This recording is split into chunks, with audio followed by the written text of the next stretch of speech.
everyone. Welcome back to Fierce in the Field. I have a super exciting guest in studio with us today. I have Taylor McGregor. Do you want to go ahead and introduce yourself? Oh my gosh. Hi. Thanks for having me. Of course. So I'm Taylor McGregor. I'm a reporter for the Cubs, a reporter for ESPN. I host for MLB Network. Basically, you could just call me a sports broadcaster in short. And I'm super happy to be on the pod today. Yes. How has the season been so far? The season's been so much fun because the Cubs have been really good. They've basically been at the top of the National League Central all season long. So winning makes everything better. Yeah. And it's been a really, really fun season so far. And Tokyo, you were just there Talk about that experience because that's insane. It was the greatest trip of my life. Yeah. And I understand it was a business work trip, but it was the coolest thing I've ever done. Yeah. And I could never replicate that because the Cubs did it in such an amazing way. Mm-hmm. Everything they had set up, from the parties to the experiences to the interactions that we were able to have on a day-to-day basis, it was amazing. Japan, if you ever get the chance to go. I'm going to go back. I'm obsessed. Tokyo was an amazing city. I want to explore beyond. I really want to go to Kyoto. I want to go snowboarding over there. The people are amazing. That's what also made the trip is all of the Japanese people are obsessed with Major League Baseball. Okay. And so you just felt so loved and appreciated, which was really awesome. And I just cannot say enough good things about the culture over there and the way that they handle life, period. Because it's like, first of all, it's such a bucket list place. Mm-hmm. So the ability that you even got to go there is like so insane, and that everyone was there and like supporting you, because I would have been scared no matter what. Like I would have been freaking out, like I'm going to Tokyo, how long is the flight there? Like 14 hours. Okay, so from Arizona. That's crazy. I'd be like, I'm going 14 hours away from home, but the fact that they were so nice and supportive and you had a good time would have like made my life. It was awesome because the Cubs obviously planned the trip. Marquis was amazing in setting up a lot of stuff beforehand as well, doing all of the research for me so that when I got there, everything was sort of laid out and we knew what we were doing. So, gosh, I wish we could go every year. It was amazing. Have you been out of the country with the Cubs before? No. So the team went to London in 23. Right. And I did not go on that trip because both of those games were national. Okay. So unfortunately did not get to go on that one. So this was the first time with the Cubs and it was amazing. Gosh, that is just like a dream come true. And now you're in the middle of summertime in Chicago. The best. So it's like the best thing time ever. I know. Yes. Okay, well, I want to kind of jump into things because you are living just such an incredible life, such an incredible career. And I'm curious just to talk about where you got started and how you began this love of sports and broadcasting in general. So what were your like earliest moments as a kid being surrounded in sports that you think really had an impact on choosing what you want to do today? So my dad worked in baseball growing up, and my grandfather was a high school football coach. So I always tell people I learned sports through osmosis. I was so around, funny. Yes. and it was what we did. Yeah. And I didn't really have a choice. Right. Now I did choose to fall in love with the sport and pursue it. And I just remember thinking, those people are so cool that work in sports. Like I held all of them on a pedestal, whether you were a player, whether you were a concession worker, or whether you were the president of the team. Like all of them, I was like, I just want to do something like that. And then it got to the point later on in high school where I started recognizing that there were women on television talking about baseball and football. And I thought, that is the job I want. It was sort of a combination of the things I felt I was good at. I felt like I really knew the sport of baseball. I loved the sport of baseball. And then I felt like I had a good personality. So that was kind of the intersection for me with sports broadcasting. And I appreciate you saying that I'm living the dream, because still sometimes I have to remind myself this is what I've dreamt up for so long, and to enjoy where I'm at right now, because I certainly am very grateful. Did you play any sports as a kid? Like I feel like, what did you play? I played everything. So I was an athlete. I saw myself as an athlete, at least as a kid, right? I mean, I played all the sports growing up. When I got into high school, I really focused on soccer. So that was my sport. I played year round, club, and then high school. Okay. So I think also the love of sport came not just by watching, but by playing as well. Yeah.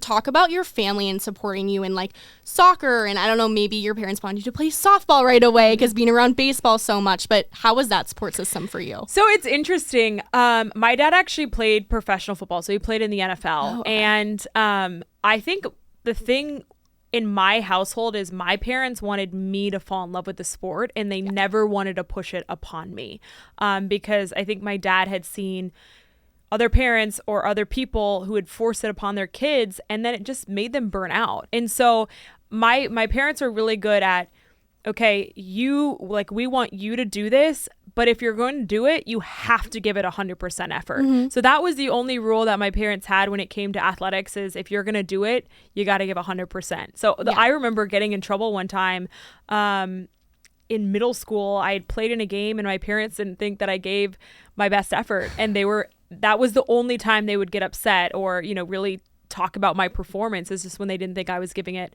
my all, because that was the expectation. So very grateful for that environment, and it allowed me to fall in love with sport on my own. Yeah, I feel like that also makes you realize it's like, wait, do I want to give my best effort? Yes. Like, do I want to actually put my all into this? And once you get that drive to do that, you're like, okay, I actually love this. 100%. That's so. And you played on your high school team, right? I did. Were you involved in any other sports or media clubs or teams in high school that kind of might have had an impact on what you're doing today?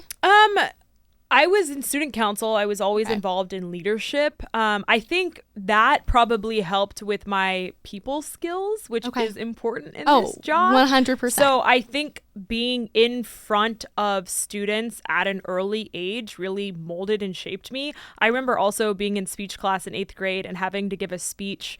It was actually about abortion, and you didn't get a pick what you want. They gave you they're like, you're either pro or anti, and like, you go up and fight it. Give your proposal. Yeah. Yes. And I remember being so terrified in 8th grade to go up and give this speech. I did not feel like I was good at it. And honestly, I think the speech went terrible if I remember correctly. But it was a reminder of like, I have to get comfortable with this. Like nobody stands up in front of a crowd instantly and just is good at the performance aspect. Like it's a skill. You just have to build it, and you have to learn 100%. How to do it. Yeah. So I think those experiences early sort of made me realize how much time, energy, and effort was going to go into ultimately pursuing this career path and getting good at this career.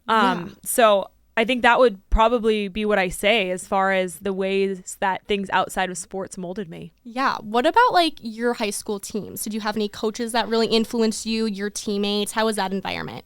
My high school soccer experience was amazing. Good. I think back and some of my favorite memories getting to compete with girls different ages and just the social element of that probably. In high school soccer, it's pretty known, like the competition maybe isn't as high as it is in club, but there were totally different things that you took away from playing high school soccer. The relationships with girls and different classes. I think also having to understand the hierarchy of, being a freshman and being a freshman starter, but also having to respect the seniors and just little life lessons that you take away from that experience that are so valuable. So I would say just the overall life experience, how to treat people, and how to build relationships is probably the biggest thing that I took away. And of course, being a part of a team is the best way to learn that. Yeah.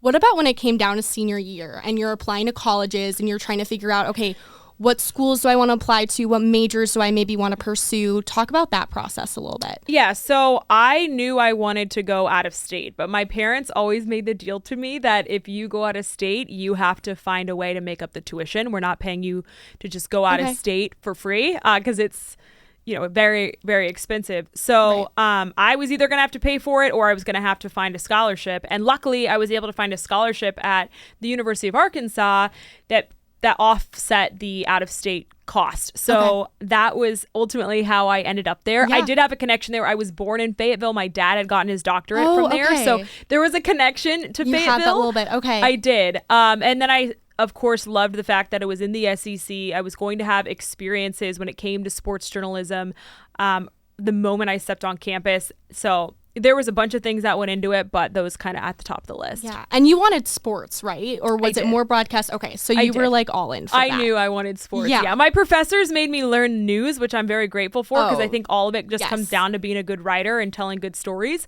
But I started out sort of as a news reporter, but I knew I wanted to pursue sports. To go into sports. Talk about the first time you like walked into campus. Is it the journalism school in Arkansas? So you walked into the journalism school.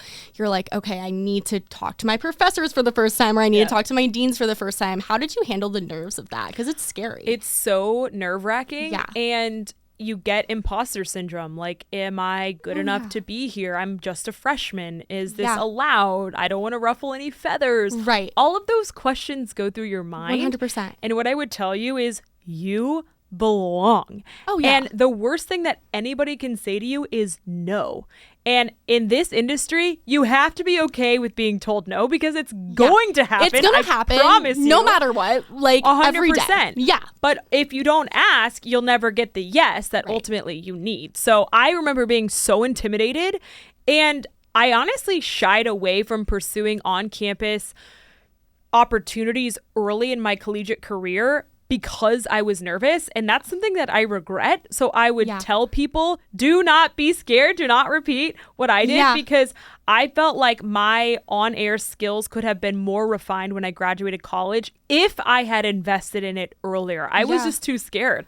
Again, I battled imposter syndrome, and it pushed me away, and I think ultimately hurt me. Now, it ended up working out in the long run, but that would be my advice to people. The moment you step on campus, do not be intimidated and try to hone your craft from day one. Yeah. Also, you're walking into a school with like well-established seniors and well-established like juniors and upperclassmen, and you're like, what in the world? I have no idea what they're doing. Because I remember being like, oh, these people know what they're talking about. Yes. And I'm this freshman that is like, when I was going into school, I was like, okay, do I want to do sports? Do I want to do entertainment? Do I want to do news? Like, I had no idea what area I was going to fall into.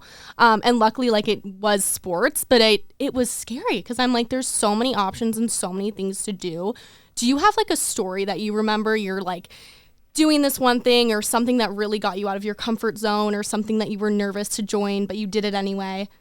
Yeah, so I was an anchor for UATV, which was the on-campus television station, and it was a news anchor, and I was so scared because I didn't feel like I belonged. I didn't think I was good enough yet, and also I battled they're all friends, I'm in a sorority, I don't think they like me, which was all false. It was all stuff that I was making up in my own head. Yeah. But it really intimidated me.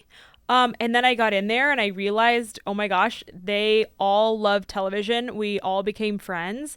And it's something that really helped me. Again, when I graduated, I only had a limited experience when it came to on-air television. And thank goodness for my time at UATV, or it would have been even harder for me to get a job right out of college. So I'm thankful that I put myself out there and did the news anchor role, a role that I didn't think I ever wanted to really hold, but it was something that, again, helped me hone my craft, which I'm grateful for. Yeah. Were there other girls, I'm just curious, in your sorority that were pursuing the same thing as you? Not in my sorority specifically, but certainly other girls my age on campus, which is also intimidating, right? Yeah. Because you start doing the math in your head and you're like, okay, if there's this many girls at my school and there's, thousands of schools around the country, there's hundreds of thousands of girls who want to do this. How many people are doing this right now? How am I ever going to get a job that I want when there are limited spots available? And again, I think the one thing I will say is there is room for us all, and girls do not need to be each other's competition. I think the competition that you should be facing is yourself. How can I be the best version of myself? And if you're the best version of yourself, ultimately the job you want will be created for you. I'm such a firm believer in that. Like, there have been things that I wanted I didn't get, and it was all for the greater good. Like, it all worked out the way that it should have. And so I just think, do not view other women as your competition, because that's going to lead you to a very, very dark place. I would say motivate yourself by making yourself your own competition. Yeah. We talk about it all the time too, is that everyone has a different path. Like every single person is going to be good at something else. We're going to all have different ideas, and we're probably going to get a different type of job right out of college too. And it's something I'm learning about right now, because it's like, oh, there are millions of other girls at other schools that are trying to do the exact same thing as me, but one girl might be a team reporter after college. One girl might be going into news, like somewhere, I don't know, out west or out east. So it's really like not even worth trying to compete, because everyone has their own skill set and everyone's going to be different. And you can't control it, right? No. The only thing that you can control is you. Yeah. So if you waste time thinking about, oh, well, this girl did this or this girl did that, where does that get you? It just gets you in a bad place mentally. So that's where I kind of got, where have I compared myself? Absolutely. Yeah. But I started realizing this is doing me no good. So to be here wasting energy, putting myself in a dark hole is only making me worse off in the long run. So again, I think it's something, and I think I'm also fortunate to have spent several years in this industry, so I like to think I'm more mature now than I was when I was in my early 20s, because it's so scary and so hard. But I promise you, if you focus on yourself and your growth, it will all work out for you. It's just a matter of that right opportunity finding its way. Also, having friends that are doing the same thing as you or pursuing something similar is like the best, because then you have each other to lean on and you build like this community. And I'm sure you've found people in Chicago even pursuing the same thing or something similar. Yeah, my best friend here is Brooke Fletcher, who's the reporter for the White Sox, and she does college football for the Big Ten Network, and she's amazing. Her and I have never once felt competitive with each other. If anything, we've been able to lean on each other of like, hey, I feel this, or how would you handle this? Or, hey, what did you think about my question here? You know, maybe I should have asked this. And so we challenge each other in a multitude of different ways. And I'm just so grateful for her, which I think a lot of why we've been able to avoid competing with each other is her and her character. So shout out Brooke for just being an amazing human being. Yes.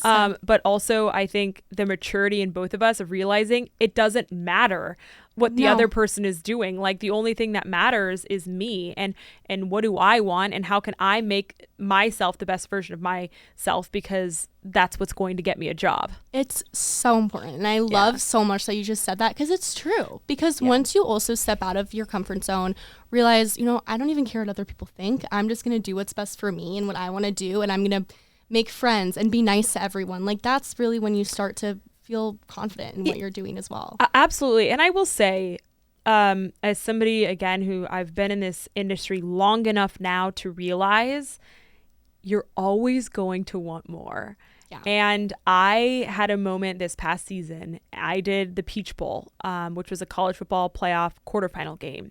And I think we had 23 million viewers, right? So like, those were the moments I dreamt of coming up in this industry. That's what I wanted. And it was amazing. It was the coolest thing I've ever done. Yeah. However, it is not satisfying here today, right? Like now I'm like, well, how can I get back there? How can I get back there? And so what I learned through that whole experience is, if you don't enjoy the journey, this is not worth it. No. I promise you.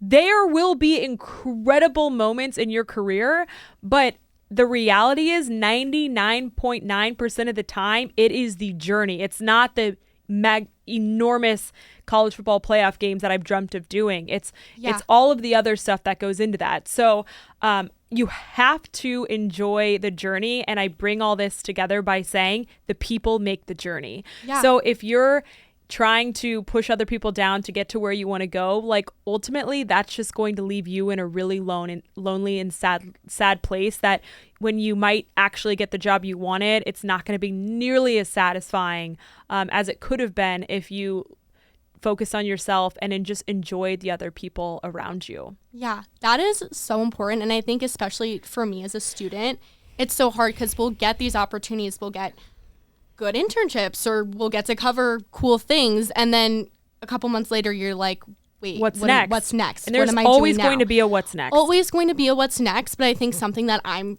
literally working on right now is I need to live in the moment and like realize that, wait, I'm doing something that 14-year-old me would think is so cool. 100%. Yeah. I think that all the time. I mean, if you would have told me when I was in college that I would be the team reporter for the Chicago Cubs, I would be one of the top college football reporters at ESPN. Yeah. I would be on MLB Network. I would have been like, there's no way that's ever possible. Yeah. And so, but then you get here and you, again, like I get caught up in what's next. How can I grow? How can I get better?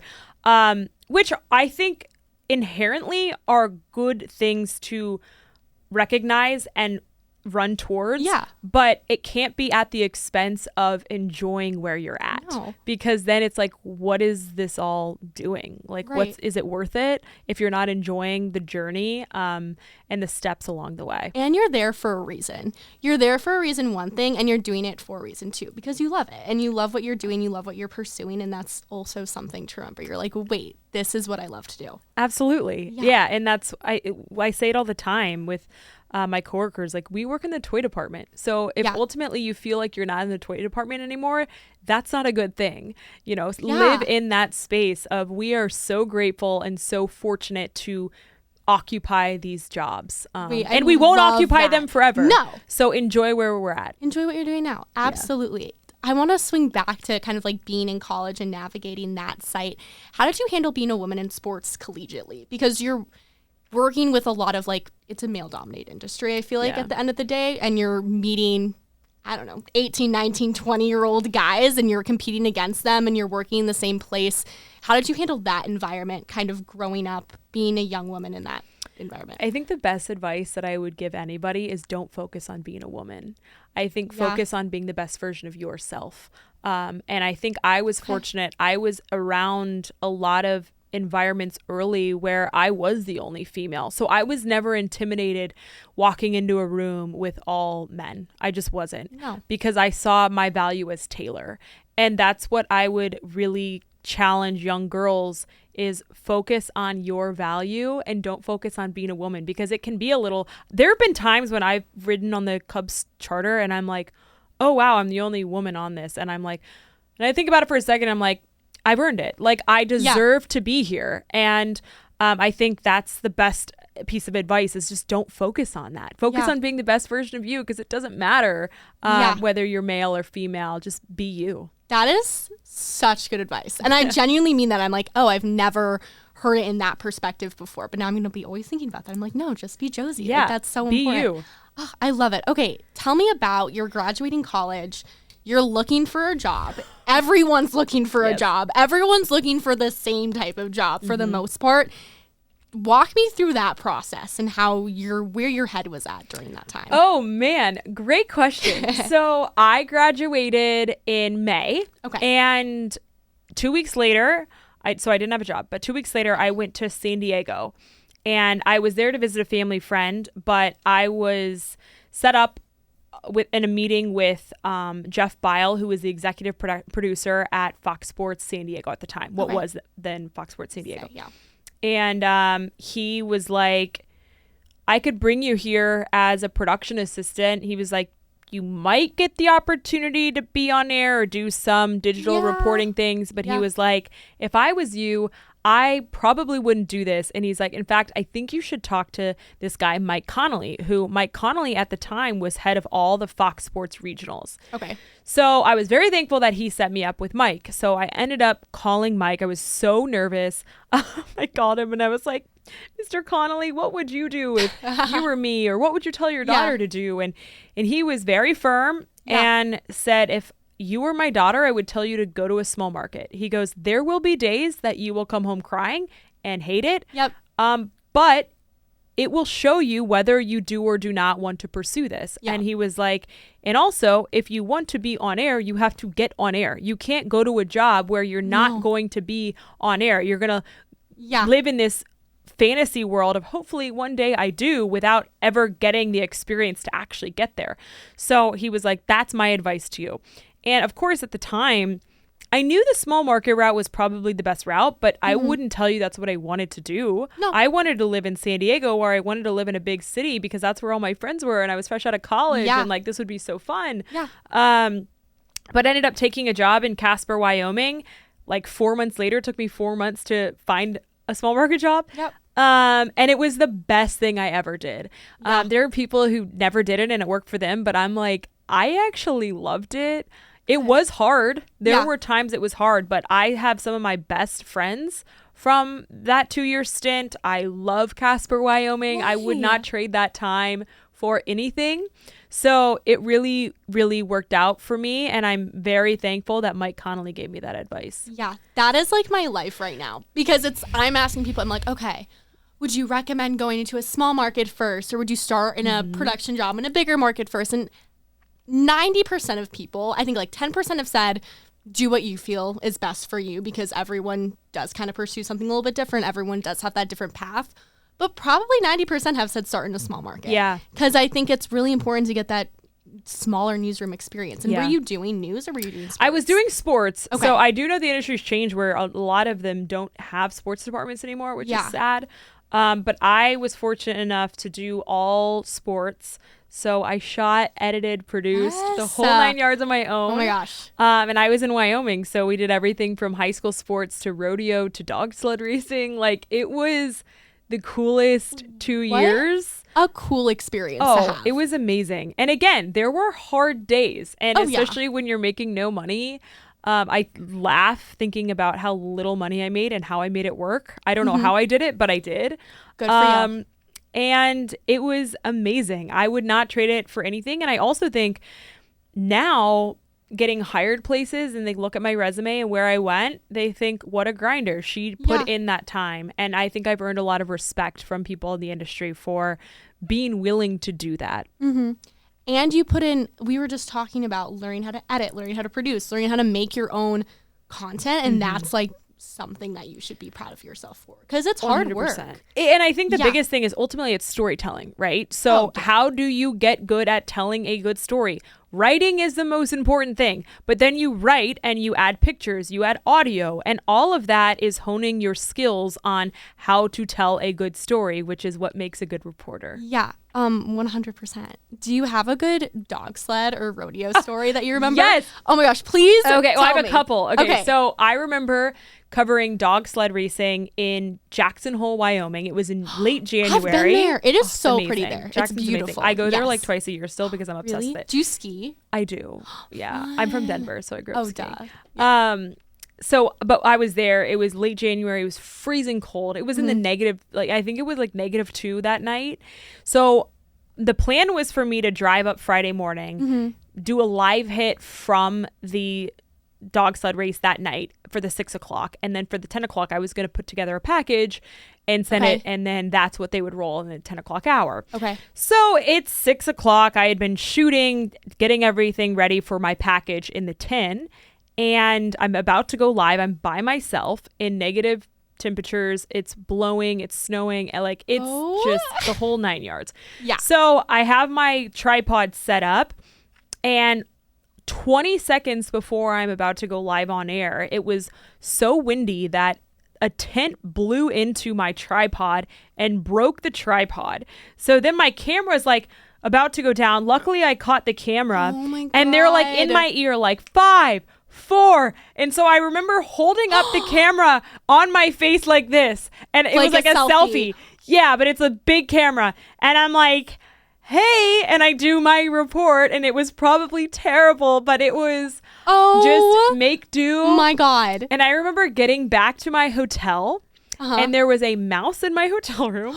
And I remember that was one of those, I just started crying, thinking, this is so hard. I can't believe I'm doing this. Yeah. But now I can look back and say those are the moments that shaped me. And those are the moments that I proved to myself, this is what I want. And I will do anything I can and work as hard as possible to get to where I want to go. That might be the craziest story I've ever Now telling it back, I've told it before. Yeah. People are like, what? I'm like, yep. That happened. That happened. And oh, by the way, they're like, did you sleep in that hotel room? No, I did not. Luckily, I had a friend of a friend who lived in Jackson. I literally called her and I was like, I know you don't know me very well, but can I come sleep on your couch tonight? Because there's a mouse in this room and nobody will come get it. And I don't want to sleep in here. So I ended up sleeping on somebody's couch in Jackson that night. So shout out that friend. It was because literally lifesaver. Yeah, literally. Tori, I still keep in touch with her. So shout out. And, shout out, Tori. Yeah, what a time. Oh my, did they like talk to you in your ear again, like after you did that, and were they like, well, they didn't know what had happened. So they were like, what was that? Yeah. Why was your shot so close? And then I was like freezing cold. I was like, I'll tell you guys later. I think I would have started crying, like stress crying. Yeah, I was just, it was a lot. But we got through it, and it was great. And I look back on those times, and I really am thankful for them. Do you have a rodeo story? So the rodeo story, I actually loved covering rodeo. I had the best time with it. So much fun. I learned a ton. The people are incredible. And I remember I really wanted to get creative with my live shots when I was there, because I do think that helps with your reel, like to grab attention of the bosses. I don't just want to be standing in front of an empty stadium. I want to do something creative. Right. So I remember I climbed, I'm setting all my live shots up on my own, right? Yes. So like I'm setting up my camera, and then I like climbed onto this fence, and I had one of these guys, this cowboy, like bring around his horse, and he's like standing there, and I'm interviewing him. And I remember looking back, like this looks so awkward. But I was so happy I tried it, and it was a ton of fun covering the sport. I did another one like inside this family's bus, because they all or trailer is what they call them. Like they all live in these trailers, which like probably looked really weird. But again, I was just trying to get creative. So I learned a ton about that lifestyle. And honestly, probably one of my favorite things that I did when I was in Wyoming was rodeo. That probably looked awesome on your reel. I think it made me stand out. I really do, because like A, who else covers rodeo? And then B, that just these like creative live shots that I was trying to do. I think like from an entertainment perspective, you're like, this is kind of entertaining. I just kind of want to see what's next. Yeah. What do you think was the biggest, like, it sounds like this was such an influential like experience for you, but what do you think is like your biggest takeaway from that job that you still think about today? That's something you learned that you still think about today. Oh, that's a good question. I think, I will say nothing replaces live television experience. Nothing. And so I remember doing my first live shot, and I was so terrified. It was at so in Casper, it's Kelly Walsh and Natrona, the two high schools, and they play each other, and it's called the Oil Bowl, and it's a big deal. And so my first week there was the Oil Bowl. So I remember doing a live hit, and like, who knows what I said, but I was so terrified. And after that, I remember thinking like, oh, I've got to get better at this, especially knowing that I wanted to get into sideline reporting, which is all live, no prompter. And so that that is what I took away from that experience. And so I tried to go live as much as possible every night. I was like, in the 6 o'clock, where can I go to be live? And I was the main sports anchor, so I was supposed to be in the studio, but I really pushed the boundary, and I was like, nope, got to get better. Good for you. At being live. And so that's probably the biggest takeaway that I had from my time there, and thinking back now. Yeah, well, because you were like, how can I make the most of this experience? Yes. What can I learn from this that I, you know, can continue to pursue what I want to do? That's awesome. Yeah, and I think when you're in those small markets, sometimes it's easy to get caught up in how much time left. You know, my contract expires in 6 months, a year, whatever it may be, and you start counting down the days.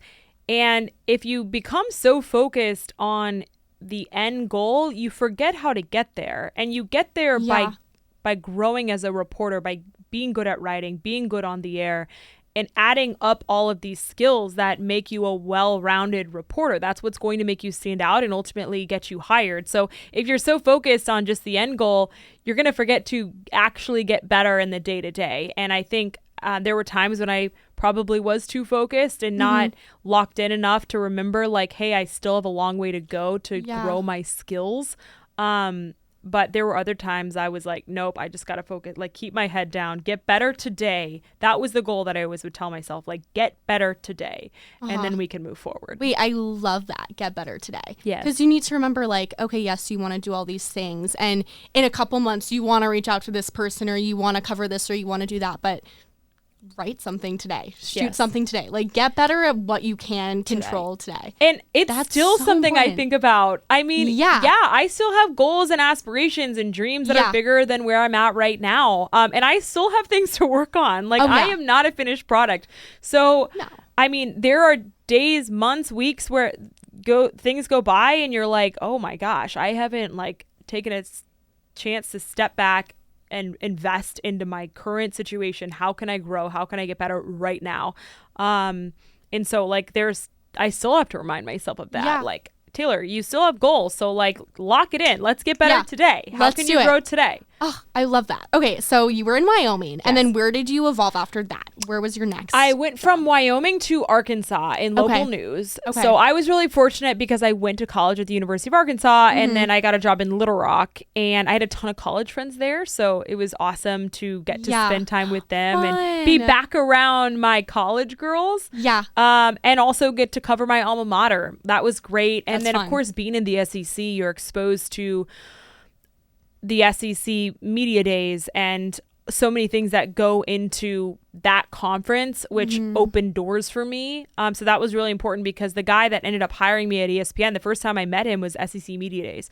So I'm very thankful for that step because, again, it led me to a job down the line. Yeah, that's so awesome. I want to pivot a little bit. So this Fierce in the Field is obviously about like being a woman in this industry and kind of like breaking borders. We talked about Alex Cooper's thing. Like she said something like bulldoze through doors. And I was like, 100%. That's what we need to like keep doing. Yes. What have you learned? Like I know we talked about this a little bit being in college and experiencing that, but if you could think of one big takeaway about like being a woman in this industry, breaking down doors, like, you know, like rewriting what we're kind of meant to do, like what would you say is your biggest life lesson that your own biggest advocate is yourself? Yeah. And so yourself being, you have to be a good, well-rounded reporter. You have to be kind. You have to be enjoyable to work with. It's not just the things that happen on the air. It's also the things that happen off the air. Yeah. And so if you can continue to pitch yourself, remind your bosses what you want to do. Somebody has told me that recently, and it's such a good reminder, like telling my bosses, hey, I want to do this. I want to do that. You know, like give me an opportunity to do that. Because I think sometimes, especially as women, we tend to be a little bit passive and, I don't want to ruffle the feathers. I don't want to annoy them. I don't want to annoy anyone. And like to Alex Cooper's point, you got to bulldoze down that wall. And that comes with standing up for yourself, being your own biggest advocate, not thinking somebody else is going to do it for you. You have to do it. Yeah. And if you're not confident in who you are and you're not, aware enough to realize that other people are not thinking about you, you have to make them think about you. Yeah. Then it's going to be a long road for you. So really stand up, stick up for yourself, and be your own biggest advocate. I was going to say, literally, my next question is, do you have a moment where you've had to advocate for yourself 100%. And you've had to stand up? Do you have a story or anything? Yeah, this past season, I really wanted a specific assignment, and I was nervous to reach out to my bosses and tell them because I was like, I don't want to be too much. I don't want to be annoying. I don't want to be the person that's hard to work with. And I was like, you know what? At the end of the day, they need to hear why I believe I'm the best person for this job. Yeah. And so I ended up pitching myself, and I did it in what I believed was a kind way, but also an affirming way of this is why I believe I deserve this and why I want this and why I think I'm the best person for the job. And I ended up getting it. So I think I learned, and I'm still learning, like, again, there are still things that I want to achieve, and reminding people that this is what I want is so important, because somebody told me this advice. They were like, people are not thinking about you.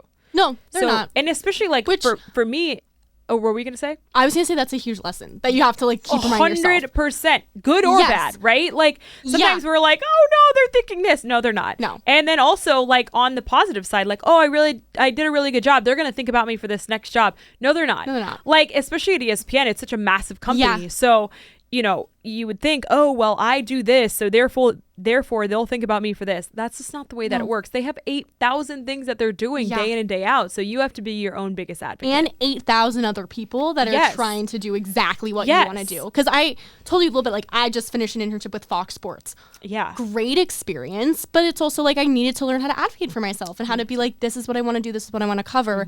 I was able to basically, we had a final intern project, and I was able to cover like women in IndyCar and women in NASCAR, because that was something that I wanted to do. Was that the specific assignment, or was that specifically what I was told to do? No, but I wanted to make a story out of that and to pitch that idea. So I think that was probably tough to learn how to do that, but I did it, and I'm glad I did it. Yes, good for you. And it'll only pay off in the long run. Oh, 100%. Yeah. Is there, like, what advice do you have to say? Because, you know, you're on camera every day. You're learning how to deal with people on social media saying things about you, and you're dealing with, we talked about like comparing ourselves to other people. How do you handle that pressure? Okay, so I don't read social media, and I know that might be like, people are like, whatever. I really don't. I used to like read through my comments and like mentions and let mean things get to me, and so the best way that I could avoid it is I just don't read it. Sure, do I like sometimes see things that just pop up? Of course. But like, I don't seek it out. No. So I don't read my Instagram comments. I don't read my mentions on Twitter. I don't. So if people, even if you've said really nice things and you've tried to get a hold of me and I don't reply, it's probably why. Sometimes I might see them, but probably majority of the time I don't. So that's been the biggest thing that I did to just eliminate that noise, because have things gotten to me in the past? 100%. Yes, we're all human. Now I've gotten better at like dealing with the criticism. But the biggest thing I've done is just remove myself. I just don't see it. So I think that's been the biggest thing. And then as far as the comparison game, I've leaned a lot into my faith and just realized that God has me where he wants me, and somebody else's path is not meant for me. And I had to find peace in that on my own, because was there and is there still times that I'm like, oh, they're here, I should be here. Yeah. But ultimately that did not lead to peace. And what I want more than I want any job is I want peace in my heart. That's what we're all seeking. And so I've just realized like the point that I get to peace is being confident in where Taylor is, and that's where God has her and not where he has somebody else. And there's a reason that I'm right here. Also, everything happens for a reason. Yes. Like 100%. And like there's a reason why you were in Wyoming. There's a reason why you went to Little Rock after that. Like it just, everything happens, and everything has its own like lessons that you're taking away and lessons that come from this. And that's basically why you're doing what you're doing now and where it got to you. Absolutely. And I think I go back to, what do I want the most? What do I want? And when I really think about it, I want peace in my heart. And in peace to me comes through service of other people. It comes by connection to other people. It does not come from chasing after a job that at some point in my career, I will not occupy anymore.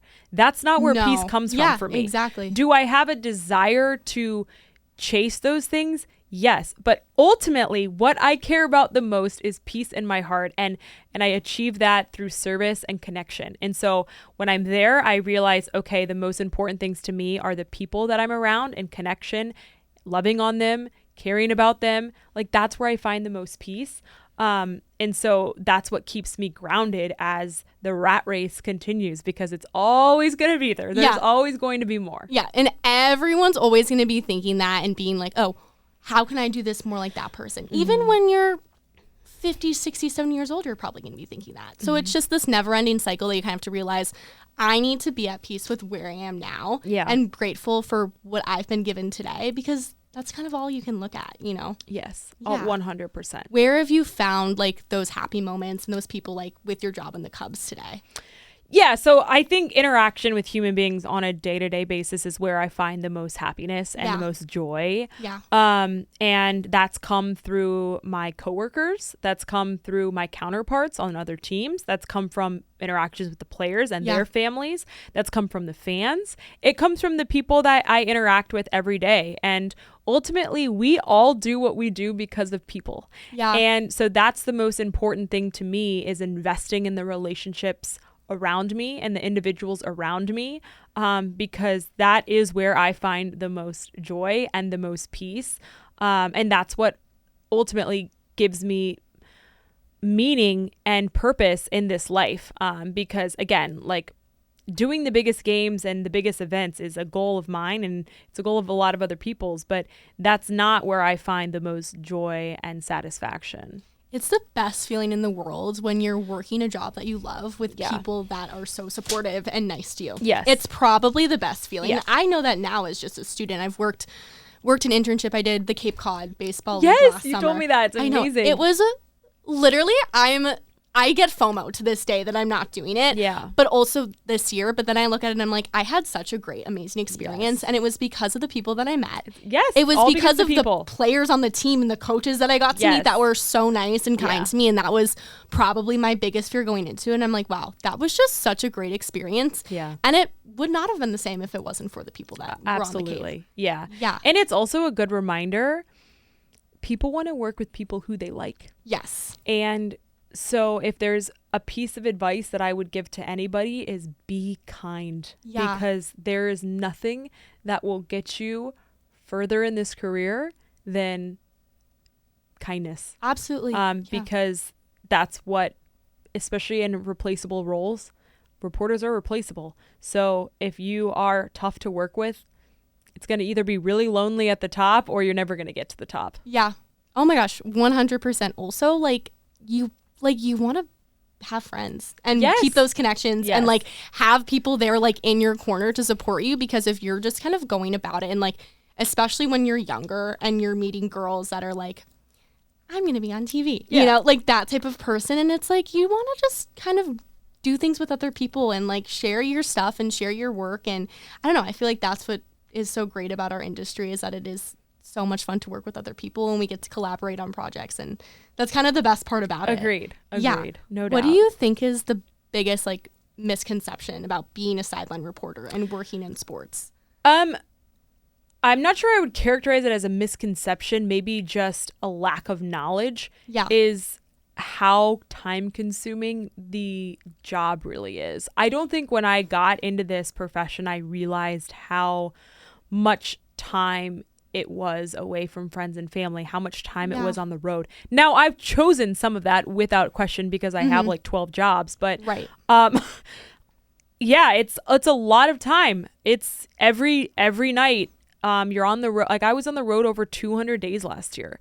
So I'm on the road more than I'm home. Yeah. So I don't think I fully comprehended that before. And that's what I would probably point out, is it's just very, very time consuming, and you have to be ready to say no to a lot of things. I've had to miss weddings, you name it. I've missed it. Yeah. And that's what goes into pursuing a career like this. Yeah. But it's also, it's worth it in the long run. Yeah. Yes. Yeah. And that's why I'm saying, like, it's worth it because it's enjoyable day in and day out. And that's the choice that you have to make. Yeah, 100%. And it's like, I feel like even when you don't totally know what you're getting yourself into until you get into it. And then that's where you can be like, okay, this is good because this is something that I love to do. Yes. You know? 100%. What would you say your biggest, I feel like we've talked about advice and what you would say to other people, but if you could tell young Taylor something today, what would that be? Ooh. That's really good. I think things will not come as quickly as you want them to come, but they will come in the correct season. And again, I'm a believer. So ultimately, I think that God cares way more about our heart than our circumstances. And don't waste the seasons where you're not satisfied. Utilize them to grow as an individual. Yeah. So I've gone through really hard things and I was really frustrated and I didn't feel like I was getting anywhere. And the reality is your work and your job is only a small piece of you. Like, I want to look back on my life and be proud of the way that I treated people and be proud of the relationships I formed and be proud of like what's in my heart. Not the events that I covered. Do I care about the events I covered? Yeah. And am I pursuing that? Without question. But ultimately what I want is joy and peace in my heart. And again, that I've told you that, like, it comes from connection and service. And so focusing in the hard seasons on how can I grow in my heart and how can I find joy, peace, and satisfaction when my circumstances are not what I want them to be. Yeah, because you have to make, I don't know, lemons out of lemon. You can lemonade out of lemons. Like, you can't. Yes. I don't know, you can't dwell in something that's, you know, you don't like where you're at. You can't, it's not going to get any better if you're just moping around. Yeah. You know? And also, it's like I was still in really good jobs. I was just disappointed in certain things. And so how can you sit in that disappointment, but also grow and mature and realize the things that matter? I would say just don't waste seasons and be thankful and try to grow where you're planted. Yeah, 100%. I love that. Young Taylor would love to hear that advice. Hopefully she would listen because I don't know. Okay, talk about what you're doing today. What does a typical day in your life look like? You have a home game. It's a 7 p.m. game. How are you preparing?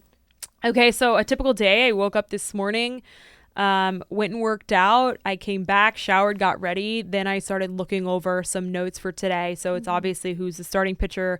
What do I don't know the lineup yet, but like, what do I predict the lineup to be? Okay, now who's in the lineup?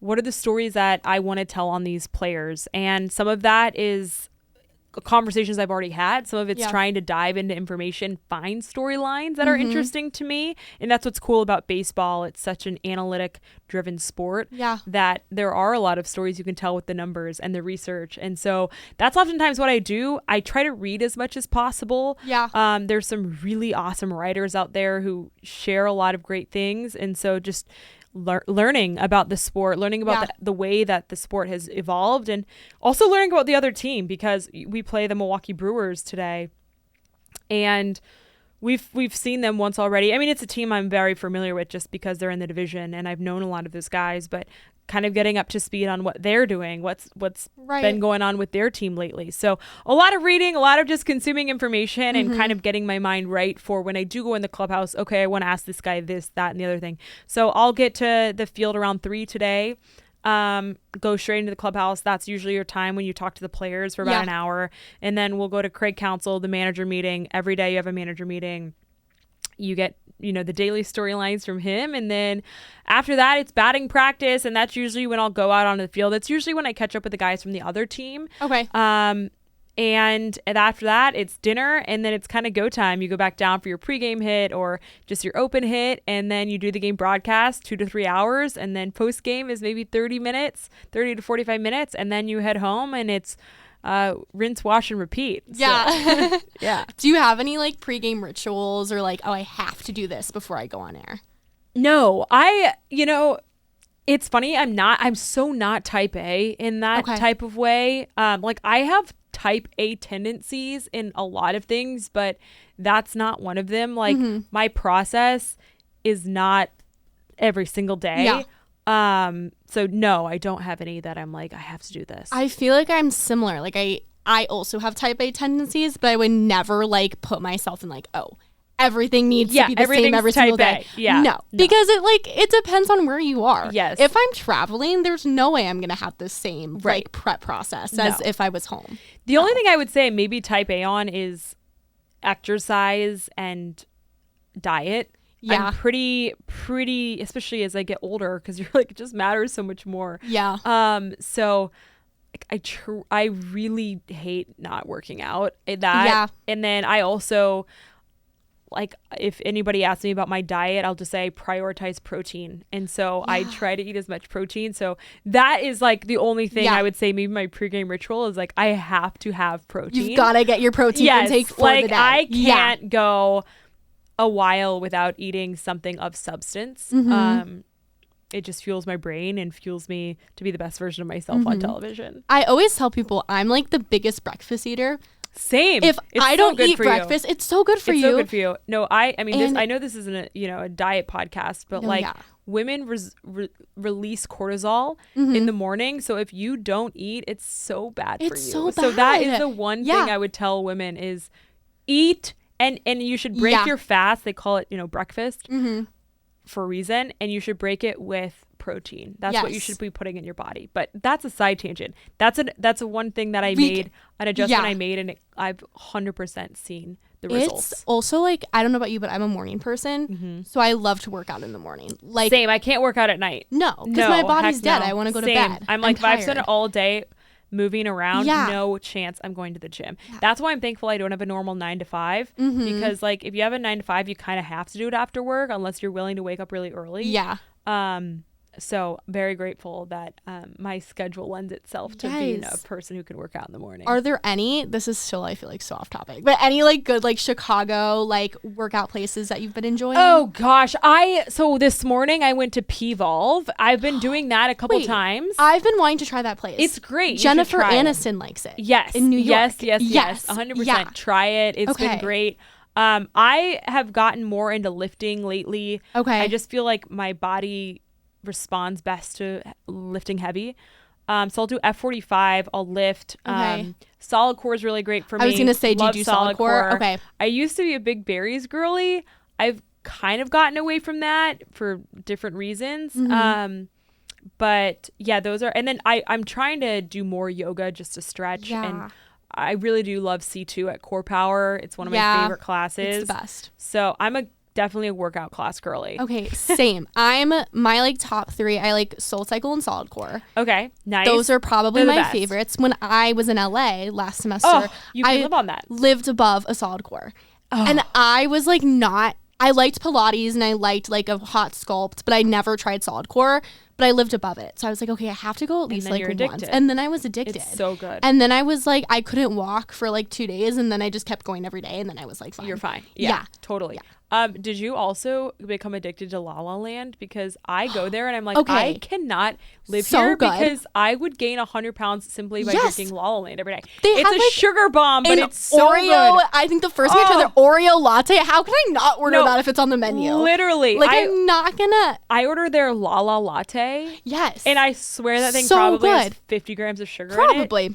But I'm gonna get it anyway. Very grateful that I only go there like a couple times a year. But it is so good. So good. I'm not a big matcha person, but I'm starting to like it more. Okay. You need to go to Japan and then you'll be like hooked. That's what happened to me. That's probably going to happen to me because I'm not like, I don't think it's gross. I just don't like, go somewhere and order it. But I tried it at La La Land for the first time, and my friend ordered it, and I tried some of hers. And you loved it? It tasted like a milkshake. Yeah, all their stuff tastes like ice cream. Like a milkshake. Yeah. No, I actually say the La La latte tastes like coffee ice cream, and coffee ice cream is my favorite dessert. Okay, you have to try the Trader Joe's, like, coffee ice creams. Oh, is it delicious? It's delicious. I love Haagen-Dazs. Like, I'm That's a Haagen-Dazs good too. brat. Yes. But, I mean, I also am trying not to eat a lot of sugar, so maybe not the best advice for me to go try Trader Joe's because I live next to it, so I'd probably just never now you're gonna stop like go and be like, oh, I should probably I was trying to get away from it. But, it's so good. So good. But yes, I feel like Soul Cycle, Solid Core, and then have you tried Sweat Sessions yet? No. Do they have them in Chicago? They have it in Chicago. There's a girl named Aubrey Winters. Okay. And she basically like opened this like, I don't even know, it's like a very like cute boutique studio. Looks like a yoga studio. Okay. But she teaches like, I think it's like a sculpt interval. So it's like a little bit of sculpt, Pilates, a little cardio. And then they have like a bar class. And then maybe it's like a candlelit flow type of class. But it's really, really good. I think I have actually heard of that. Now that you say that, I think I did one of the yoga classes. Really? I think so. Yeah. In the West Loop? Is it in the West Loop or like Fulton Market? It's okay. I think they used to have it in Fulton Market. Okay. But now it's in Lincoln Park. Okay. But it's really, really good. Okay. Yeah. Okay. I like that Great. But yeah, love it. Those are my top 3 if I had to decide. Love it. Okay, switching back. What's your favorite part about like living in Chicago? You're in the Wrigley community is insane.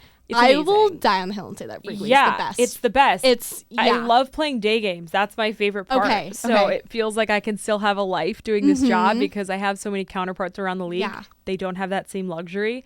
No. So we have Friday 120s. It's amazing. You go to work, you're done. You go grab a great dinner. Night out in Chicago. Do you have a good dinner spot that you like right now? I actually go all over the place. Okay. Any of the Hog Salt restaurants are so good. I mean, Again, like I will go anywhere. I'm actually trying not to repeat places because I want to try new places. I do have my staples. Like any of the RPMs are great. Yeah. Armitage Ale House is phenomenal. Like so hard to get a res though. It's very hard to get never a res. get in there. Very hard to get a res. Luckily, I know somebody who helps me with that because good. But no, and like Chichio Mio, also very hard to get a res. But that's they're so good. Mm-hmm. But I'm trying to be better at trying new places. That was my commitment to myself this summer, is stop going back to all the same places. Try new spots. Try something new. I've been going to like West Flute more. Yeah, and, like, Fulton Market, because there's really fun places. Yeah. Of course. And trying not to be like, oh, let's go get drinks and then go to like Pizzeria Portofino. Yeah. And, like, it's so delicious and good, but I need to like branch out a little bit. Yeah, from, West Loop's fun. Yeah. What's been your favorite part about like the Chicago community in general? The people are just so nice. They love sports. Yeah. So it's a very laid back. I don't feel like people are trying to be somebody they're not. Like, I think they're pretty just like normal, easygoing individuals. And that's kind of the Midwest vibe. So it's a big city where you still feel like people are motivated, but they're not trying to be something they're not. So I've loved it. I love this city. I could see myself living here forever. Who knows? I could also see myself moving away. I'm not like tied down anything, but I love it that much that I'm like, I could live here forever. Oh yeah, 100%. I've been in the city like my whole life, and I've always thought, especially when I was like in high school, I was like, oh, I'm gonna move to LA or I'm gonna move to New York. Yeah. But now that I've like actually lived away from Chicago, you're like, no. I'm like, wait, nothing compares. Like, it's the best. I agree. And it's funny because people always are like, well, the winters, like if it was nice year round, it would be the greatest city in the world.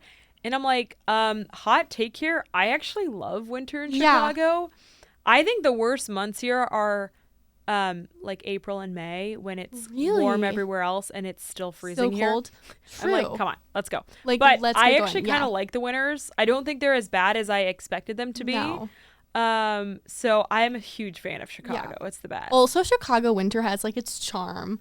Like, it's agreed. The holidays. Like, it's everyone's agreed. still out doing things. If you go downtown, it's the best. I agree. Like, I've actually had so much fun. There's like a romantic element of the darkness in the city. Like, it just makes you feel mature. And I don't even know how to describe it, but it's giving like Sex in the City, but like in Chicago. Agreed.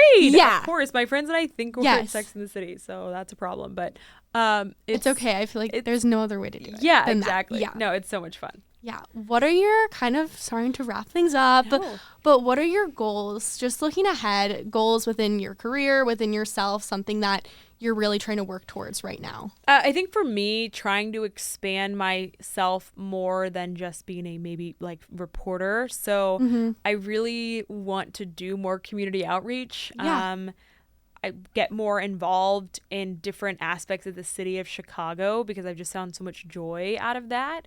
I want to grow as a reporter. There are still things I can get better at. And so focusing again, like we talked about it, the day-to-day, how can I get better today? How can I be the best version of myself today? And there are career aspirations I have as well, of just like, I want to be on the biggest games. I want to call the biggest events. That's not something I'm shying away from. So those are kind of some of the goals that I have. Yeah. Oh, I love it. Thanks. It's called Fierce in the Field. Sounds corny, but like, how are you staying fierce in your field? I think for me, it's staying strong in my faith, and really pursuing peace and understanding that I'm not the main character. And I think sometimes when we become so focused on ourselves and like, how can other people serve me? How can this job serve me?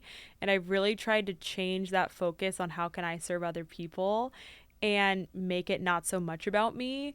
And that's really led to joy for me. So that's kind of the way that I would say I'm fierce, is like fierce in understanding that this isn't about me. Yeah.